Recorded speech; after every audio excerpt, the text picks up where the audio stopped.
तो जो first news है यहाँ पर, centre seeks access to phone source codes. तो यहाँ पर इंडियन गवर्नमेंट क्या कर रही है कि स्मार्टफोन कंपनी जो भी हैं, एप्पल, सैमसंग, जियोमी, गूगल, इन सब पर न्यू सिक्योरिटी रूल्स लगाने जा रही है। और इन रूल्स के चलते गवर्नमेंट चाहती है कि मोबाइल फ़ोन कंपनीज जो है अपना सोर्स कोड दें। तो ये सोर्स कोड क्या होता है? ये वो इंस्ट्रक्शंस होते हैं जो कि अलग अलग लैंग्वेजेस जैसे कि C++, जावा, इन सब में लिखे जाते हैं और ये बताते हैं कि जो फ़ोन है उसके हार्डवेयर और सॉफ्टवेयर को कि उनको क्या करना है। तो इस सोर्स कोड को मांगने का एम क्या है कि ऑनलाइन जो फ्रॉड्स हैं उसको रोकना, डेटा थेफ्ट और हैकिंग से बचना, और जो स्पाईवेयर है और जो फेक ऐप्स हैं उनको कंट्रोल करना। तो यहाँ पे कंट्रोवर्शियल क्यों है डिमांड? क्योंकि ये सोर्स कोड जो होता है वो डिसाइड करता है कि फ़ोन कैसे काम करेगा। और ये जो एप्पल है उसने चाइना और यूएसए को भी अपना जो सोर्स कोड है वो नहीं दिया है और अब इंडिया मांग रहा है। तो ये कंपनीज का सबसे बड़ा बिजनेस सीक्रेट भी होता है। तो हर फ़ोन में एक बोलते हैं कि मालवेयर स्कैनर होगा जो कि बैकग्राउंड में चलता रहेगा और फ़ोन को कॉन्टीन्यूसली ये स्कैन करेगा। लेकिन इससे क्या है कि ज़्यादा बैटरी जो है खर्च होगी और फ़ोन भी स्लो होगा। और यहाँ पर बोलते हैं कि फ़ोन के अंदर का जो रिकॉर्ड है वो 1 साल तक का, 1 ईयर का यूज़र एक्टिविटी को रिकॉर्ड करना होगा, जिसमें फ़ोन के अंदर बेसिकली स्टोर रहेगा कौन सा ऐप यूज़ हुआ, कैमरा या माइक कब ऑन हुआ, क्या एक्टिविटी हुई। तो एक टाइप का बेसिकली सर्विलेंस है लोगों पे। और फिर उसके बाद में सॉफ्टवेयर अपडेट पहले गवर्नमेंट को देना होगा। कोई भी जैसे नया अपडेट आया किसी फ़ोन में तो पहले गवर्नमेंट को दिखाना होगा, टेस्ट कराना होगा, फिर यूज़र्स को वो मिलेगा। यहाँ पर गवर्नमेंट बोलते हैं कि एक सब क्यों कर रही है कि इंडिया दुनिया का जो सेकंड लार्जेस्ट स्मार्टफोन मार्केट है, जिसमें कि 75 करोड़ से ज़्यादा फ़ोन्स यूज़ में है। और आज जो है डिजिटल फ्रॉड्स बढ़ रहे हैं, चाइनीज़ स्पाईवेयर का रिस्क है और यूपीआई, बैंकिंग, आधार सब जो है फ़ोन से ही लिंक्ड है। तो अभी सिर्फ ये प्रपोजल है। ट्यूसडे को गवर्नमेंट और टेक्नोलॉजी कंपनीज की इंपॉर्टेंट मीटिंग है, वहीं पे ये डिसाइड होगा, देखते हैं क्या होता है। फिर जो नेक्स्ट है यहाँ पे, Iranian president slams US Israel as protest continue. तो यहाँ पर ईरान में पिछले लास्ट 2 वीक से काफ़ी ज़्यादा मैसिव प्रोटेस्ट चल रहे हैं, स्पेशली वहाँ पे इन्फ्लेशन, महंगाई को लेके, अनएम्प्लॉयमेंट को लेके और वहाँ की ख़राब इकोनॉमी को लेके लोग परेशान हैं। प्राइसेस इतने बढ़ गए हैं कि वहाँ पे नॉर्मल लोगों का सर्वाइव करना मुश्किल हो गया है। तो वहीं वहाँ के प्रेसिडेंट ने टीवी पर आकर बोला कि प्रोटेस्ट करना बेसिकली लोगों का राइट है, लेकिन जो राइट्स करना वो गलत है। और मीनवाइल जो सिक्योरिटी फोर्सेस हैं बहुत ही हार्ड क्रैकडाउन कर रही हैं प्रोटेस्ट पे। तो ह्यूमन राइट्स ग्रुप कह रहे हैं कि बहुत लोग मारे जा रहे हैं, तो एक तरह का मसाकर है। और गवर्नमेंट ने जो है इंटरनेट भी बंद कर दिया, न्यूज़ और वीडियोस बाहर जाने से रोक रही है। तो वहाँ के प्रेसिडेंट है, उन्होंने यूएसए और इजराइल दोनों पर इल्ज़ाम लगाया कि ये दोनों कंट्रीज़ जो है इकोनॉमिक क्राइसिस का फ़ायदा उठाकर राइट्स को और भी ज़्यादा बढ़ा रहे हैं। और वहाँ के स्पीकर ने वार्निंग दी है कि अगर यूएस या इजराइल ने किसी ने भी अटैक किया तो हमारे लेजिटिमेट टारगेट्स होंगे। मतलब इंटरनेशनल लेवल पर सिचुएशन और भी थोड़ी डेंजरस हो रही है। तो यहाँ पे जो नेक्स्ट न्यूज़ है, केरला में एक बिल प्रपोज हुआ है जिसका नाम है मलयालम लैंग्वेज बिल 2025। और इस बिल में जो मलयालम लैंग्वेज है केरला की, उसको एज अ फर्स्ट लैंग्वेज है, कंपलसरी लैंग्वेज बनाया गया है क्लास 1 to 8 के लिए। तो इससे प्रॉब्लम क्या है कि जो कसारगौड़ डिस्ट्रिक्ट है केरला में है, बट जो कर्नाटका के पास पड़ता है, तो यहाँ पर कई सारे कन्नड़ स्पीकिंग लोग भी हैं। बिल में कॉन्ट्रडिक्शंस हैं और कसारगौड़ जैसे एरियाज़ में यहाँ पर कन्नड़ जो है वो फर्स्ट लैंग्वेज रहनी चाहिए और मलयालम को ज़बरदस्ती यहाँ पर फर्स्ट लैंग्वेज बनाना अनफेयर है। तो बिल का जो क्लॉज 7 है, इसमें थोड़ी सी प्रोटेक्शन दी गई है, सिर्फ क्लास वो भी 9th और 10th के लिए उनको एग्जम्पशन मिलता है। तो इसलिए कर्नाटका साइड डिमांड कर रहा है कि बिल में क्लियरली लिखा जाए कि लिंग्विस्टिक माइनॉरिटीज़ को फुल एग्जम्पशन जो है मिले इसमें। फिर जो नेक्स्ट है यहाँ पर, central ground water board flags major contamination of ground water in Andhra Pradesh. तो यहाँ पर सेंट्रल ग्राउंड वाटर बोर्ड की 2025 की रिपोर्ट जो आई है, उसमें आंध्र प्रदेश उन स्टेट्स में से जहाँ पर ग्राउंड वाटर सबसे ज़्यादा कंटेमिनेटेड है। मतलब जो पानी लोग बोरवेल से पी रहे हैं वो हेल्थ के लिए अनसेफ हो सकता है। और मानसून के बाद थोड़ा इम्प्रूवमेंट आया है, लेकिन प्रॉब्लम अभी भी सीरियस है। तो आंध्र प्रदेश में क्या क्या मिला है, बोलते हैं कि पानी में डेंजरस केमिकल्स मिले हैं, जैसे कि यूरेनियम लिमिट से ज़्यादा पाया गया, फ्लोराइड बोन्स और जो हड्डियाँ होती हैं उनके लिए ख़राब होता है, आर्सेनिक मिला है, nitrate, iron, lead, cadmium, chromium, इन जैसे हैवी मेटल्स पानी में मिले हैं। और सबसे ज़्यादा जो अफेक्टेड डिस्ट्रिक्ट हैं वो तिरुपति डिस्ट्रिक्ट, श्री सत्या साई डिस्ट्रिक्ट, यहाँ पर यूरेनियम बहुत ज़्यादा पाया गया जो कैंसर और किडनी डैमेज का रिस्क बढ़ाता है। और कोस्टल एरियाज़ का एक्स्ट्रा प्रॉब्लम है। कोस्टल एरियाज़ में आंध्र प्रदेश के जो कोस्टल एरियाज़ है उसमें समुद्र का जो पानी है अंडरग्राउंड वो आ रहा है और सी वाटर इंट्रूजन के थ्रू, जिससे पानी और ज़्यादा बेसिकली खारा, नमकीन या फिर और भी ज़्यादा ख़राब हो रहा है।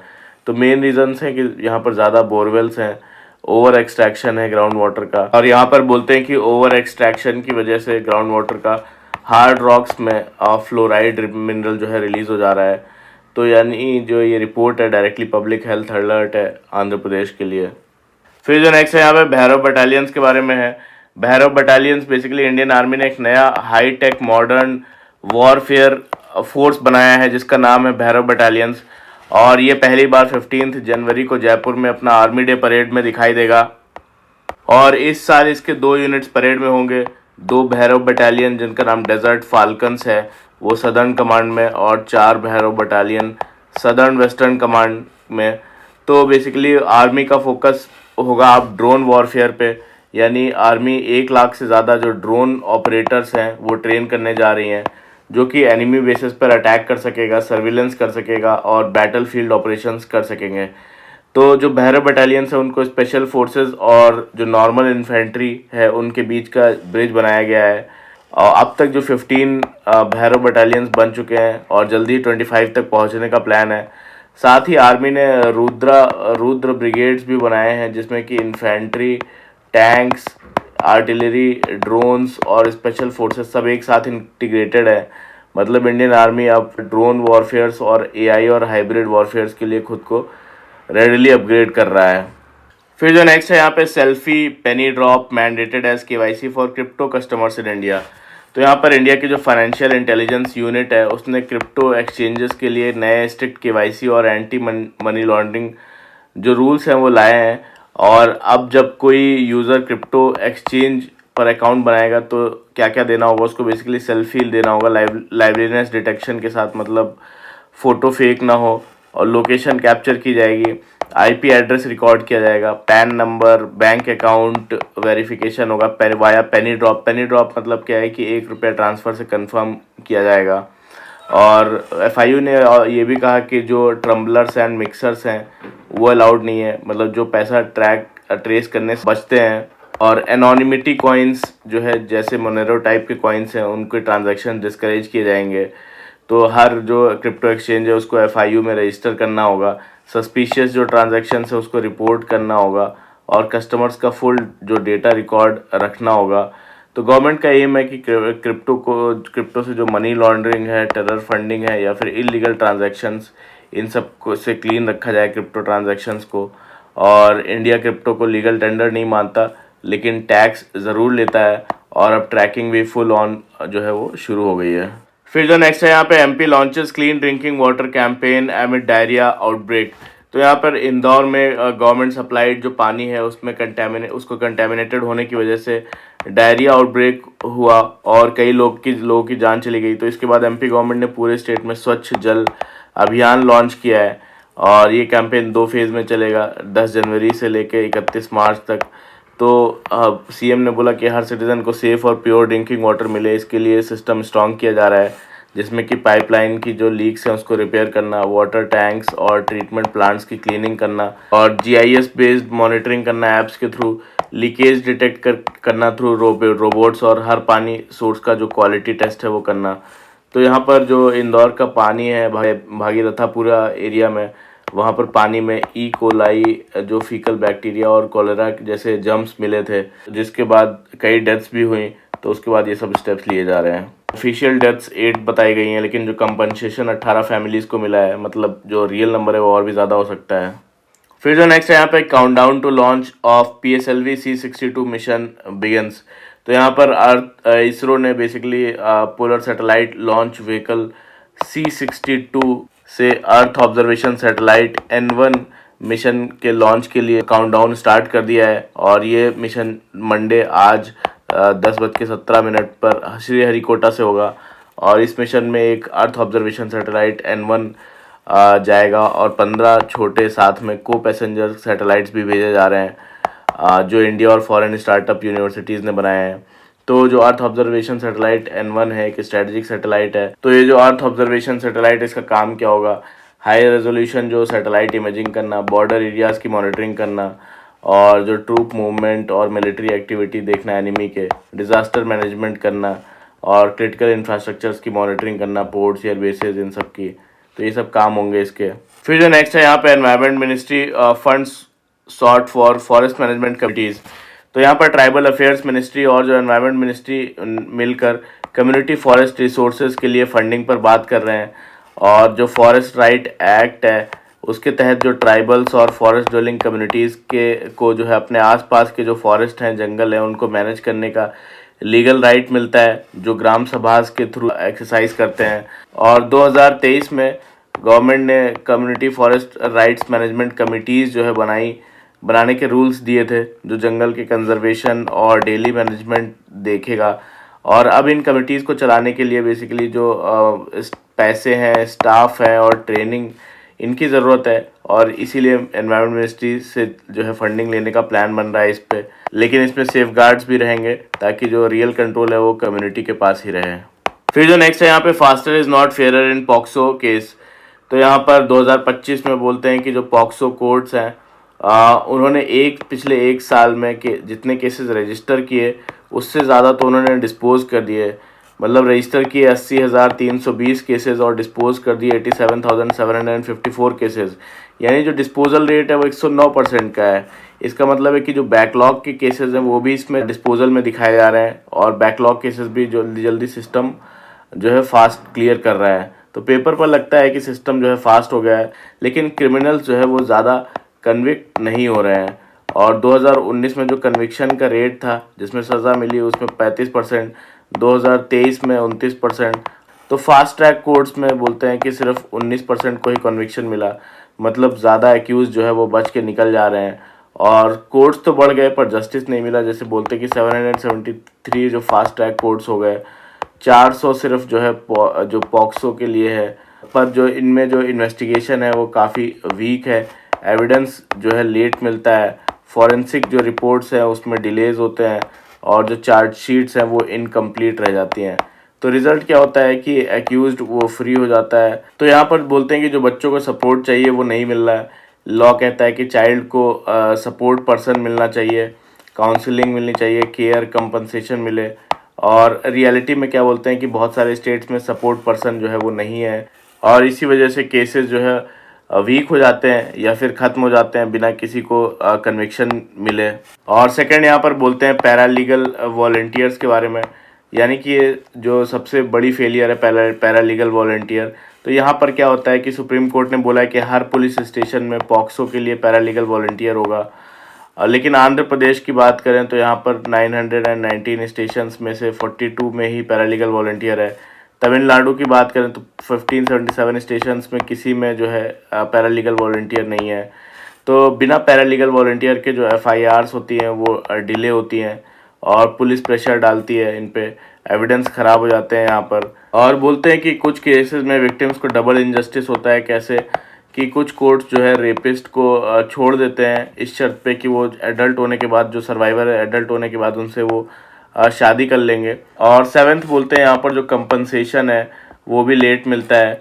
जैसे कि बोलते हैं कि लॉ अलाउ करता है कि ट्रायल के बीच में एंट्रिम कंपनसेशन दिया जाना चाहिए, पर कोर्ट्स जो है फाइनल जजमेंट तक रुके रहते हैं। तब तक जो है जो सर्वाइवर है, बच्चा है, स्कूल छोड़ देता है, और फैमिली जो है वो भी बोलते हैं डेट में आ जाती है, कर्ज में डूब जाती है। तो यहाँ पर बोलते हैं कि स्पीड बढ़ गई है केसेस को सॉल्व करने की, पर जो जस्टिस है वो कमज़ोर हो गया। और यानी कि fast disposal plus week investigation, इससे क्या होता है रिज़ल्ट कि रेपिस्ट जो है वो फ्री हो जाते हैं और बच्चे और भी ज़्यादा ट्रॉमेटाइज्ड हो रहे हैं। तो ये सिस्टम फास्ट है पर फेयर नहीं, ऐसा इसमें पूरा बोला गया है। फिर जो नेक्स्ट है यहाँ पे the year gone by the cords, year of interregnum. तो यहाँ पर बोलते हैं कि 2025 में जियो पॉलिटिक्स में मैसिव डिसरप्शन हुआ। 2025 में खासकर डोनाल्ड ट्रंप के वाइट हाउस में जब उनका रिटर्न हुआ उसके बाद जो US और चाइना की राइवलरी है वो और भी ज़्यादा इंटेंस हो गई, और जो इंडो पैसिफिक है वो दुनिया का सबसे कंटेस्टेड रीजन बन गया। और इसी बैकग्राउंड में क्वाड की स्ट्रेटजिक रेलिवेंस और भी ज़्यादा हाईलाइट हो गई और बढ़ गई। तो क्वाड में बेसिकली इंडिया, US, जापान और ऑस्ट्रेलिया जैसे कंट्रीज़ हैं। तो यहाँ पर जो क्वाड है उसका कोर ऑब्जेक्टिव बताते हैं क्या है। इसका मेन गोल था बेसिकली चाइना का जो एक्सपेंशन है उसको बैलेंस करना या रोकना, और free open rule based Indo Pacific जो है मेंटेन करना, मैरीटाइम सिक्योरिटी प्रमोट करना, सप्लाई चेन रेजिलियंस बढ़ाना, डिजास्टर रिलीफ और टेक्निकल कोऑपरेशन, ये सारे एम हैं जो है क्वाड के। यहाँ पर बोलते हैं कि ट्रम्प ही बेसिकली 2017 के क्वाड के रिवाइवल के आर्किटेक्ट हैं। इवन अमेरिका फर्स्ट पॉलिसी जो है उनकी उसके बावजूद, और यूएस ने बेसिकली बोलते हैं कि जनवरी और जुलाई 2025 में फॉरेन मिनिस्टर्स लेवल की क्वाड मीटिंग है वो होस्ट की। इससे क्लियर हो जाता था कि जो क्वाड है ट्रम्प के लिए बेसिकली प्रायोरिटी है। और लेकिन 2025 में लीडर लेवल क्वाड की समिट नहीं हो पाई, और जो इंडिया होस्ट करने वाला था, इससे क्वाड की जो पॉलिटिकल विजिबिलिटी है वो कम हो गई है। एक चीज़ है यहाँ पर बट कि बिना समिट के भी जो क्वाड है वो ऑपरेशनल रहा। कैसे ऑपरेशनल रहा कि जून 2025 में एक इवेंट क्वाड एट सी, ये बेसिकली जो कोस्ट गार्ड और मैरीटाइम कोऑपरेशन के लिए वो हुआ। पोर्ट्स ऑफ द फ्यूचर ये बेसिकली मुंबई में सस्टेनेबल पोर्ट्स के लिए हुआ इंडो पैसिफिक में। और मालाबार नेवल एक्सरसाइज ये बेसिकली नेवल इंटरऑपरेबिलिटी के लिए है। तो ये सारी चीज़ें हुई। ये दिखाता है कि क्वाड इंस्टीट्यूशनली अभी भी रेजिलियंट है। और यहाँ पर बोलते हैं कि क्वाड का खुद का कोई परमानेंट सेक्रेटेरिएट नहीं है, और जैसे कि उसका कोई परमानेंट ऑफिस हो या स्टाफ या हेडक्वार्टर हो। तो इसलिए जो उसकी लीडर लेवल समिट है, और वो अगर लीडर लेवल जो समिट होती है तभी ये पावरफुल दिखता है। और इंडिया, यूएस, जापान और ऑस्ट्रेलिया के पीएम खुद मिलकर बैठते हैं, अगर वर्ल्ड को स्ट्रॉन्ग पॉलिटिकल सिग्नल देते हैं तो वो अलग मैसेज जाता है, और क्वाड जो है तभी पावरफुल दिखता है। लेकिन यहाँ पर जो ट्रम्प हैं और जो जापान की न्यू प्राइम मिनिस्टर हैं सनाई तकाची, उन्होंने अभी तक कोई भी लीडर लेवल की क्वाड अटेंड नहीं की है। 2026 में बोलते हैं उसका आउटलुक क्या है कि यूएस एम्बेसडर सर्जियो गौर ने कंफर्म किया है कि अर्ली 2026 में क्वाड समिट प्लान जो है वो हो रहा है। तो यहाँ पर 2025 बोलते हैं कि क्वाड के लिए पॉलिटिकली वीक बट जो ऑपरेशनली स्ट्रॉन्ग रहा, और समिट नहीं हुआ। पर जो क्वाड है चाइना के खिलाफ इंडो पैसिफिक में अभी भी एक पावरफुल स्ट्रेटेजिक टूल बना हुआ है। फिर जो नेक्स्ट है यहाँ पे US isolationism will fuel ethno nationalism and racist hatred. तो यहाँ पे डोनाल्ड ट्रंप एडमिनिस्ट्रेशन ने दुनिया भर में जो है नई टेंशन क्रिएट कर दी है। तो यूएस ने अनाउंस किया है कि जो United nation framework convention on climate change और इसके साथ साथ 65 इंटरनेशनल ऑर्गेनाइजेशन से बाहर निकलेगा यूएस, ये कहकर कि ये सब अमेरिका के इंटरेस्ट के खिलाफ है। और ट्रंप अपने पहले टर्म में पेरिस क्लाइमेट एग्रीमेंट से ऑलरेडी निकल चुके थे, और अब वो क्लाइमेट चेंज से लड़ने के जो सारे ग्लोबल कमिटमेंट्स हैं उसको रिवर्स कर रहे हैं जो बाइडेन ने बनाए थे। तो यूएस बेसिकली जो climate, renewable energy, gender equality और माइनॉरिटी राइट्स या फिर रूल ऑफ लॉ जैसे इश्यूज से तो जुड़े यूएन बॉडीज़ हैं, यूनाइटेड नेशन बॉडीज़, उनको भी छोड़ रहे हैं, जिसे वो वोक इनिशिएटिव्स मानते हैं। और इससे क्या है, दुनिया में यूएस लीडरशिप का बड़ा वैक्यूम क्रिएट हो रहा है। तो यहाँ पर बोलते हैं कि WHO से ऑलरेडी यूएस निकल चुका है, और उसके निकलने के बाद जो डेवलपिंग कंट्रीज़ हैं वहाँ पे हेल्थ प्रोजेक्ट्स पर ऑलरेडी बुरा असर पड़ रहा है, जैसे कि टीबी, मलेरिया, HIV, मैटरनल या इन्फेंट हेल्थ प्रोग्राम्स हैं, उन पर बुरा असर ऑलरेडी पड़ चुका है। और जो क्लाइमेट चेंज है, ह्यूमन राइट्स है और लेबर स्टैंडर्ड्स हैं, इन सब के लिए भी यूएस हिस्टोरिकली जो सबसे बड़ा फंड देने वाला यानी कि फंडर और लीडर जो है रहा है, और अब इस जगह को चाइना और रशिया फिल कर सकते हैं। तो ट्रम्प पहले भी जो है बोलते हैं कि ट्रेड टैरिफ्स को पॉलिटिकल वेपन बना चुके हैं, जिससे ग्लोबल इकोनॉमी और स्टेबिलिटी को नुकसान हुआ है। अब जो है अमेरिका फर्स्ट के नाम पर जो ग्लोबल कॉपरेशन वो टूट रहा है, और इसका रिजल्ट हो सकता है कि ज़्यादा नेशनलिज्म, रेसिज्म और कंट्रीज़ के बीच जो टेंशन्स हैं ये सब बढ़ सकता है। लॉन्ग टर्म में जो पूरी दुनिया है उसके लिए डेंजरस हो सकता है। फिर जो नेक्स्ट आर्टिकल है यहाँ पर री इमेजिनिंग डिलिमिटेशन। तो यहाँ पर बोलते हैं कि ये issue basically south India versus north India के पॉलिटिकल पावर से जुड़ा है। तो यहाँ पर बोलते हैं कि साउथ इंडियन स्टेट्स जैसे कि तमिलनाडु, केरला, कर्नाटका, आंध्र प्रदेश और तेलंगाना, इन सब ने अपने पॉपुलेशन को कंट्रोल किया, हेल्थ और एजुकेशन में इन्वेस्ट किया, और इसी वजह से उनकी जो पॉपुलेशन ग्रोथ है वो अब स्लो हो गई है। और जो फाइनेंस कमीशन है उसका वो अपना जो टैक्स का डेवोल्यूशन करता है वो पॉपुलेशन के बेसिस पे डिस्ट्रीब्यूट करता है, जिसमें कि पॉपुलेशन का वेटेज 50% का रहता है, यानी कि ज़्यादा पॉपुलेशन रहेगी जिस जहाँ पर उसको ज़्यादा पैसा मिलेगा। इसलिए नॉर्थ इंडियन स्टेट्स जैसे कि यूपी, बिहार, एमपी, राजस्थान इनको ज़्यादा मिल रहा है। और अभी क्या है कि 2029 में नया लोकसभा डीलिमिटेशन होने वाला है। तो डीलिमिटेशन क्या होता है? डीलिमिटेशन बेसिकली एक कॉन्स्टिट्यूशनल प्रोसेस है जिसमें लोकसभा और विधानसभा के कॉन्स्टिट्यूएंसीज यानी सीट्स को नए सेंसस के पॉपुलेशन डेटा के हिसाब से जो बाउंड्रीज हैं कॉन्स्टिट्यूएंसीज की उसको रीड्रॉ किया जाता है और जो सीट्स हैं उनको रीडिस्ट्रीब्यूट किया जाता है। मतलब कि जिस स्टेट की पॉपुलेशन जो है ज़्यादा होगी उसके ज़्यादा एमपीज़ होंगे और जिस स्टेट की पॉपुलेशन कम होगी उसके कम एमपीज़ होंगे। तो अब इससे प्रॉब्लम क्या होगी बेसिकली कि जो साउथ इंडिया की पॉलिटिकल पावर है और जो सेंटर पर इन्फ्लुएंस है वो दोनों ही कम हो जाएंगे। तो गवर्नमेंट ने सेंसस 2021 जो है डिले किया और 2028 में रिजल्ट आएगा जिसका, उसके बाद डिलिमिटेशन कमीशन बनेगा। तो साउथ इंडिया के लिए 4 पॉसिबल सॉल्यूशंस यहाँ पे बताए गए हैं। तो जो फर्स्ट सॉल्यूशन है उसमें कि जो टोटल एमपीज़ की सीट्स हैं वो बढ़ा दी जाए ताकि जो एग्जिस्टिंग सीट्स हैं वो स्टेट्स ना लूज़ करें। और जो सेकंड सॉल्यूशन है कि राज्यसभा में हर स्टेट को इक्वल जो सीट्स हैं वो दिए जाएं जैसे कि यूएस के सेनेट में होता है। और थर्ड बोलते हैं कि विधानसभा विधानसभा यानी स्टेट लेजिस्लेटिव असेंबलीज, यहाँ पर भी सीट्स बढ़ा दिया जाए ताकि रिप्रेजेंटेशन जो है बैलेंस हो। और हाइब्रिड फार्मूला का यूज़ किया जाए यानी कि 60% सीट्स जो है